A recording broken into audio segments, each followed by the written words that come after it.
বিসমিল্লাহির রহমানির রহিম। আসসালামু আলাইকুম। আমাদের বাসায় দুইজন মেহমানরে খাইতে দিব, দুইজন মেহমান। তার জন্য আমি কি কি রান্নাম আর কি কি তৈরি করলাম সেটা আপনাদেরকে দেখাই। ফার্স্টে দিব দুইজনের দুইটা ডিম বাছছি, দেখুন ডিম দুটা কত সুন্দর করে বাছছি।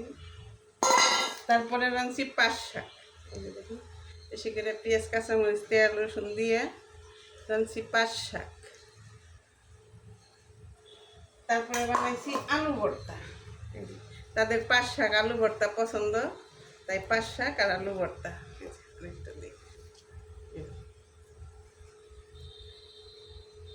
আমার একটা বাড়ি কমপ্লিট হয়ে গেল। আর দিব আমি এই দেশি মুরগি আলুর ঝোল করছি, এই দিয়ে দিই দুইটা রান, দুইটা মেহমান দুইটা রান দিয়ে দিই।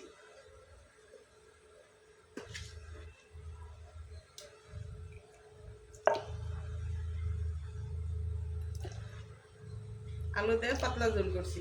আর বিশেষ করে এটার মাইনে হলো এটার একটা কিছু ফাঁকি না, সব আমি নিজে পাটা বেটে নিছি। একটা হলুদ মরিচ দইনা জিরা তেজপাতা গরম মশলা একটা সব আমি বেটে নিছি, তাই খেতে খুব সুস্বাদু হয়েছে। দিয়ে দিলাম মুরগির ঝোল। এখন আমি দিয়ে দিব, আমি আম দিয়ে ঘন করে ডাল রান্না করছি, আম দিয়ে ঘন করে ডাল রান্না করছি। দিয়ে দিব আমি ডাল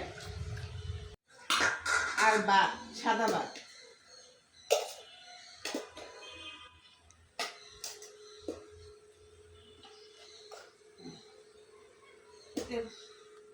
দুইজনের তো কিনা জানি না, তাই দুই বাড়িতে দিয়ে দিলাম। এখন নিলে হয় একদম বেশিও খেতে পারি।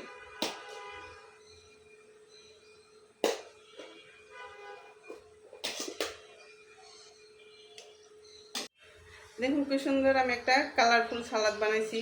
কাঁচামরিচ পেঁয়াজ সালাদ টমেটো সব দিয়ে আমি একটা সালাদ বানাইছি। এখন দিয়ে দিব আমি সালাদটা। এই যে দেখুন আমি মেহমানের জন্য একটা বাড়ি তৈরি করলাম, এখন মেহমানের জন্য নিয়ে যাব। তা আমার মেহমানের খাবারটা কি ভালো হলো না আর কিছু লাগতো অবশ্যই কমেন্টে জানাবেন। আপনারা ভালো থাকবেন, একটা লাইক দিবেন, একটা শেয়ার করবেন আর সাবস্ক্রাইব করবেন। আসসালামু আলাইকুম।